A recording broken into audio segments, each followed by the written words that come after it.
Is WYMT Mountain Sports, your home for the Kentucky Wildcats and local high school sports. The United States men's national team is set to play in their FIFA World Cup 2026 opener tonight right here on American soil. The USA will take on Group D opponent Paraguay tonight at 9 p.m. at the Los Angeles Stadium in Inglewood, California. Paraguay is making their comeback to the World Cup after missing out on the last three. The United States, on the other hand, made it to the round of 16 in the 2022 World Cup, falling 3-1 to the Netherlands. You can watch the action on Fox. Speaking of tournaments, things are finally underway at Charles Schwab Field in Omaha, Nebraska, with the Men's College World Series beginning.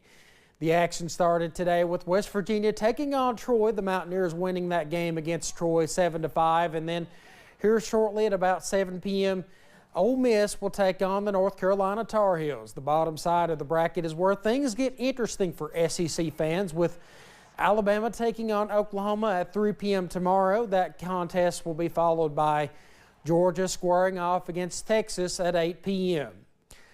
To the big leagues now, the Cincinnati Reds will begin a 6-game homestand this evening, beginning with a 3-game series against Arizona. The Reds have lost 6 of their last 7 games and sit 3 games below 500 on the season at 32-35, which puts them in last place in the NL Central.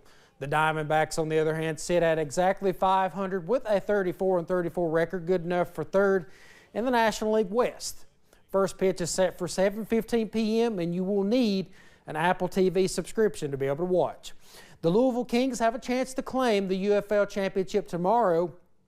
In order to win the title, the Kings will have to beat the DC Defenders, who are the defending league champs for the 3rd time this season. The Kings won in our nation's capital on May 9th, then returned home to beat them again the very next week for their first home win of the season. But we know the old saying, it's hard to beat a team 3 times. Regardless of the outcome, just an impressive turnaround for Chris Redmond's team after starting the season 0-3. They're very good, and they play a good brand of football over there. So it is hard to beat a team 3 times.